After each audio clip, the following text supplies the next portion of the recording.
Hey everyone, and welcome to another Factorio Friday Facts, number 410, Rocket Turret and Target Priorities. I'm Exterminator, and thank you for joining me today. And this is a pretty short one, but it is some good stuff. Rocket Turret, obviously, we've seen this briefly before in a previous Friday Facts. I believe it was the music one. And then the Target Priorities is actually a fantastic new QL feature if you can consider it that. Now, I know a lot of us were maybe hoping for planet stuff. I think that is still coming here soon, but this is still really good. So, this is by Clone, and he starts off by saying, "We know you love to blow things up, and Space Age expansion will be bringing ever more advanced and powerful ways of bearing arms against your enemies." So that is kind of makes it sound like there's even more than rocket turrets, which I would not be surprised. It would be great if there's even more options than that, because this really is just only adding one new option, and we're definitely getting new enemies. I've seen some posts from people like on the forums and the Reddit for this and stuff, saying like, what's the point of the rocket turret? Because we can already kill all the fighters that exist. We're definitely getting new enemies. Like they've hinted at it in multiple Friday Facts. I'm not entirely sure why they're waiting to show them. Maybe they just aren't done yet, or there's some other reason. But we are absolutely getting new enemies. I would expect there's a new enemy type, at least one on uh, probably 3 of the 4 total planets. I know that Fulgara said, there probably isn't, but the other planets, I would suspect there being at least one new type on each planet, or at least on 2 of the planets, and there may be more than one type. So, anyway, I just want to get that out of the way. So, the rocket turret itself, it does what it says. It shoots rockets. It is a 3x3 powerful long range turret, right? So, 3x3, that is obviously bigger than laser turrets, and it has unlocked on one of the 3 initial planets. So, this would be Fulgara, Volcanus, and the other one that I apologize, I forget the exact name that we deduced from it. That's the one we haven't seen yet, right? And then minimum range of 15 and max range of 36 improved with its test plus 10% for each quality level. Shoots any rocket, any type of rocket, including atomic bomb. So, oh man, this is gonna be great. I can't wait to see posts of people regretting that they blew up their own base with this. It will be interesting how this works because the blast radius for the nuke is 35, I believe.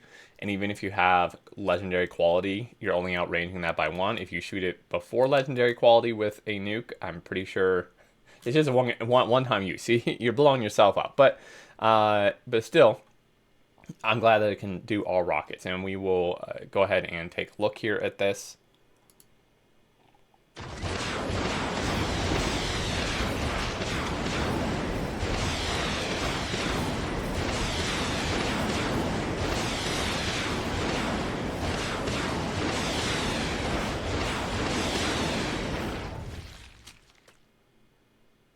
All right. So it sounds amazing. First off, it was, because we hadn't heard it before, we just seen it, and man, it sounds really, really great. I love the sounds of it. It is a little less animated than I expected. I'm not really complaining. I'm just surprised. I mean, I think it still looks good, and I mean, really, how much do we actually look at the turrets, especially when they're firing? And also, I just don't want to give the give the devs even more work they have to do because I just want the expansion. I don't know. I was kind of just expecting like with some of the other things we've seen, like the forge and such, are so animated. I was expecting, like maybe the tubes to like open up or shoot or like contract backwards or something like every time they shoot or something. But again, I'm not really complaining. I just something I noticed. But the graphics are by Jaroslaw and sound effects by Ian. It is very useful as an upgrade for a space platform, obviously, as laser gun turrets alone start to struggle on larger asteroid. Each size of asteroid has resistances to different types of damage, but more on that another week. So this is interesting. I don't know that they've mentioned this before. So the little teeny asteroids, you're going to want to use your probably gun turrets, and then the like these medium, or maybe these are not even medium yet, but those are lasers perhaps, and then the rockets would be used on the bigger ones. And we saw a massive one. I forget which Friday Facts it was, but it was like a gigantic thing, which is maybe yet another type of turret that's needed for that we haven't even seen yet, right? Or maybe you just need to shoot nukes at it and blow your platform up in the process. I'm not sure, but yeah. So there will be kind of different turrets you need to use to target different asteroids if you want it to be optimized. It's not like they just won't work, period. They'll just be less efficient on some of them. And that is where the target priority comes in the filtering, which is a fantastic feature. But we'll just read this. To make rocket turrets work nicely on space platforms, we need to tweak the rocket ammo recipe a bit by removing the electronic circuits from the recipe. This makes it much easier to set up rocket production on a platform where copper is quite scarce. So the rocket recipe is either just cheaper or maybe they replaced circuits with something else, but I mean, it really was not that expensive to begin with, so that's fine. And then turret target priority and filtering. And like I said, this is absolutely fantastic, man. Yet another thing where I'm like, I wish we had this already because it is really great. So with more powerful turrets, which use precious ammunition, it leads to another problem. We don't really want to expend expensive rockets on small little asteroids that the gun and laser turrets can easily take care of, right? It'd be like shooting like explosive rockets, like one every single small biter or something, which while satisfying is pretty wasteful. So we added the feature of target priorities with an additional option to ignore things not in the list, which effectively makes it a whitelist filter. We can use this to focus fire on larger asteroids or even set our rocket turrets to ignore the smaller ones completely, which again, for asteroids, this sounds really good to basically just have it ignore small ones completely. But, you know, for biters, you maybe wouldn't want to quite do that option, but the priority is still going to be super helpful. So this is what it looks like. So this is two, there's the ice one, and then one that we can't see, perhaps on purpose. I mean, I know the tooltip covers it up anyway, but it gives an explicit order in which targets will be picked if multiple are in range, right? And then, so this is the order you can set, right? So it's first going to prioritize this one, and then this one, and then this one, and then this one, and then, or you can just have it, you know, and you can have it ignore everything else that is not in this list, right? So you could just not list small ones and then do the ignore, and it would just completely ignore small ones altogether. And it's not exclusive to rocket turrets, right? So this is something in 2.0 you will be able to do with all turrets, which is fantastic. And this is actually incredibly powerful, right? Even, like I said, I know we're getting new enemies, so it'll be like probably required in some cases for you to survive. But even if we didn't have that, just having the priorities with the vanilla gliders can be super helpful. So there are some nice optimizations we can apply in other contexts. For instance, we found that setting laser turrets to prioritize spitters helped to reduce the amount of damage our defenses would take in large biter attacks, which is exactly true. I'm actually playing a map on stream now where I'm getting absolutely wrecked by attacks, even with lasers and gun turrets at this stage, just because, you know, I haven't really, they kind of like out evolve me, so I'm not quite teched high enough with enough damage upgrades. But you know, the spitters always just like obliterate the gun turrets, and the lasers are shooting the biters and not the spitters, and the spitters kill stuff. Whereas with this, you know, if we can target specifically the spitters with the lasers, which have longer range, of course, then that will make our defensives significantly more effective, right? We can also optimize ammo usage at walls by setting the rocket turrets to only shoot behemoth biters and spitters, as the rest are easily handled by laser turrets, right? And also, behemoth biters have such like crazy just physical damage resistance that, you know, if your gun turrets are shooting at those, you truly are wasting ammo. It is going to take forever to kill them if you even manage to. So again, this is an absolutely fantastic feature. I love this so much.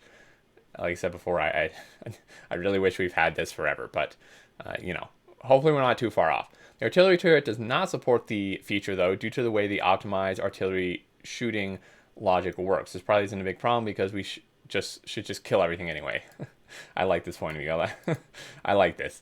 There's another part of Space Age expansion where target filtering will play a crucial role, but that is for another week. So this really has me interested. They really like to tease us. I'm curious what you guys think.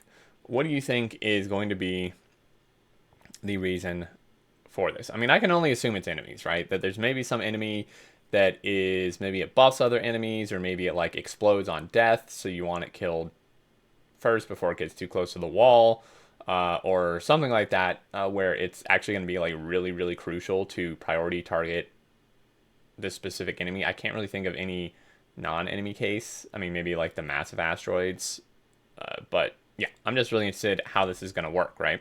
So the circuit network connection. For 2.0, we've added the ability to connect turrets to circuit network. So you can enable or disable, set target priorities, set if unlisted targets are ignored and read ammunition.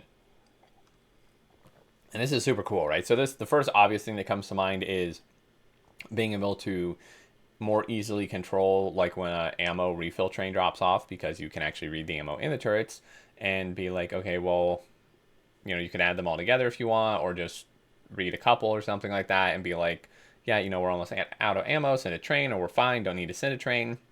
And then setting the priorities and if the unlisted targets are ignored is also super useful.